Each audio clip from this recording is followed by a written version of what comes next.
요 차 한 대가 나올 거고요. 여기서 오토바이가 올 겁니다. 과실에 대해서는 말씀 안 드리고요. 이분에게 직접적으로 도움이 될 수 있는 내용을 설명드리겠습니다. 여러분들께도 적용될 수 있습니다.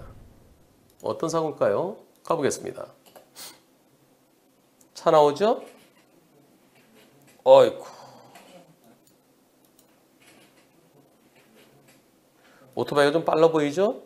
그런데 이쪽으로 오는 거는 좀 상대적으로 느리게 보이고 이쪽으로 오는 좀 빠르게 보일 수가 있습니다. 네, 그렇게 느낌이 있을 수 있어요. 근데 오토바이가 좀 빨라 보입니다.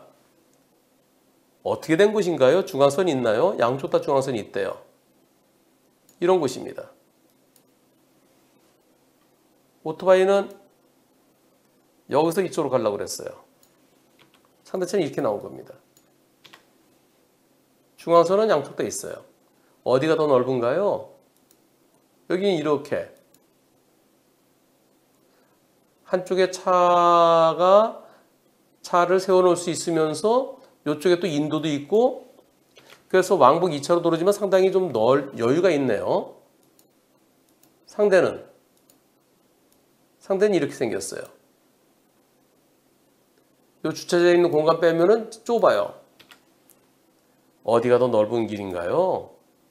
여기서는 이쪽 길이 더 넓은 길로 다들 생각하고 갔대요. 여태까지 계속 이쪽이 넓은 길이니까 여기 우선권 있고 여기서 천천히 나와야지. 근데 경찰에서는 이거 주차 공간 다 빼고 나면 불법 주차 다 빼고 나면 똑같아. 우측차 우선이야. 그리고 상대차가 조금 더 먼저 들어왔어. 그러면서 오토바이를 가해 차량이라고 그런답니다. 여기서요. 예. 보험사에서는 오토바이 60, 자동차 40으로 얘기한답니다. 여기서 보여지는 그 속도는 그거는 저쪽에서 오는 거는 천천히 와 보이고 옆으로 지나면 빨리 진행하는 그 착시 효과가 있을 수 있습니다. 오토바이 운전자가 내가 가해 차량 된 거 억울하다. 그리고 내 쪽에도 넓은 길 아닌가 이게. 그리고 법원에서는 주도로 부도로가 없지만 경찰에서는 주도로 부도로가 그렇게 적용하는 것 같은데 내가 주도로잖아. 저쪽이 부도로잖아. 내가 메인이야. 그러면은 그 지역 경찰청에 이의 신청해 보십시오. 오토바이가 상대적으로 빨랐다면 그러면 보험세에 의하는 60대 40 그렇게 볼 수 있어 보입니다. 속도가 비슷했다 그러면 상대차가 오히려 더 잘못이 반반 내지 상대차 잘못이 더 될 수 있겠지만 상대차가 천천히 나오고 있었다로 오토바이 60 볼 수 있어 보입니다. 근데 많이 다쳤어요. 요 허벅지 뼈 부러져 갖고 나중에 인공관절 해야 될지도 모르고 몇 년 있으면 여기 이제 인공관절 수술해야 될 가능성이 매우 높답니다. 치료비도 1,000만 원에 안 돼요. 2,000만 원 이상 들어갈 거예요. 배달 중이었는데 또 산재는 안 된다네요. 한번 확인해 보세요. 본인이 사장이면 산재 안 됩니다. 하지만 본인이 사장 아니면 산재 가입 안 돼 있다 하더라도 산재 가능해요. 그리고 예전에는 산재 처리했을 때 산재에서 배상 나가는 것에 50%를 업주가 책임졌어요. 지금 그렇지 않아요. 그게 액수가 확 줄었어요. 그래서 부담이 그렇게 안 됩니다. 산재 미가입이라 하더라도 내가 종업원들이 일하던 중에 사고는 근로복지공단으로부터 산재 보상 받을 수 있습니다. 산재가 되면 최고입니다. 최고. 왔답니다. 왔다. 거기는 과시상계를 안 해요. 치료비 다 대주죠. 그 다음에 내가 다시 일터에 복귀하기 전까지는 70%의 휴업손 해주죠. 그리고 장애 있으면 또 장애에 대한도 또 보상 주죠. 그리고 나중에 인공관절 수술해야 되면은 그때 가서 또 산재로 또 치료해 주죠. 산재 확인해 보십시오. 만약에 산재가 안 된다면 지금 바로 건강보험으로 돌리십시오.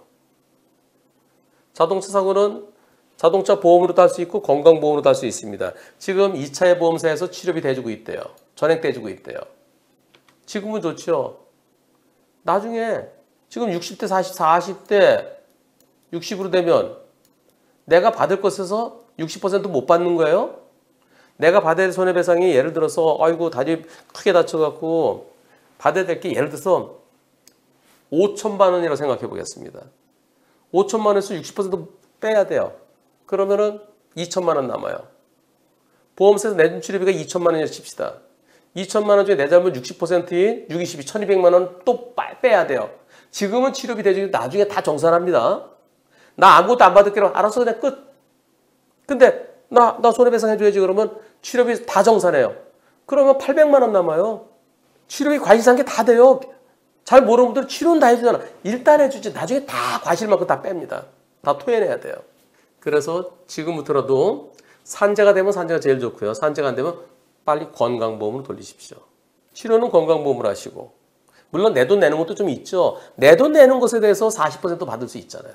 건강보험이 낸 돈은 건강보험공단이 자동차 회사에다가 청구해서 받아가고 40% 6대 4라면 40% 받아가고 자기 부담금은 내가 청구해서 40% 내가 받을 수 있고 그래야 손해배상 받을 것에서 치료비가 많이 깎이지가 않죠.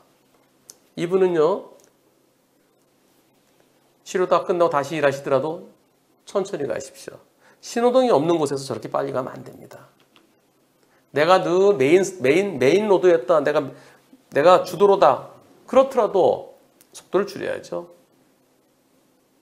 근데 지금 당장 이제 치료가 필요하고 가족들의 생계가 또 자동차 보험으로 나중에 받을 거 거의 없어집니다. 산재 알아보시고요. 산재 안 되면 건강보험으로 빨리 돌리십시오. 그리고 빨리 건강 회복되기를 기원하고 인공관절 수술까지 안 갈 수 있기를 기원합니다. 지금 이거는 과실상계보다 더 중요한 걸 설명드렸어요. 예를 들어서요. 그래 오토바이가 40이다. 보니까 그렇게 뭐 저 속도가 보니까 비슷하더라. 그래서 자동차가 60이다. 그럼 만족하실 건가요? 차이 얼마 없어요. 치료비 중에서 60대 40이면 60% 토해내는 거고 40대 60이면 40% 토해내는 거고 그래서 배달 중 사고 당했을 때 산재할 수 있는 산재가 최고입니다. 산재 안 되면 자동차 보험을 하지 마시고 처음부터 건강보험을 하는 것이 좋습니다. 치료비가 많으면 많을수록 내가 받을 거는 점점 쪼그라듭니다. 이걸 모르는 분들이 무진장 많아요. 자동차 보험 다 대주잖아. 건강보험 내 돈도 내야 되잖아. 아이고 나중에 가서 후회하는 분들 무진장 많습니다. 자동차 보험 차에 잘못 10%만 있어도 치료비는 다 대준대. 일단 대줬다 나중에 다 토해내야 됩니다. 그걸 모르는 분들이 훨씬 더 많습니다. 심지어 경찰 조사관 분들도 그거 모르시더라고요. 모르는 분들이 일부 계시더라고요. 어차피 치료 다 해주잖아. 병원에서도요. 교통사고는 자동차 보험을 하는 거야. 무슨 내가 건강보험료 낸 게 있는데 자동차 보험을 할 것인지 건강보험을 할 것인지는 나의 선택입니다. 피해자의 선택입니다.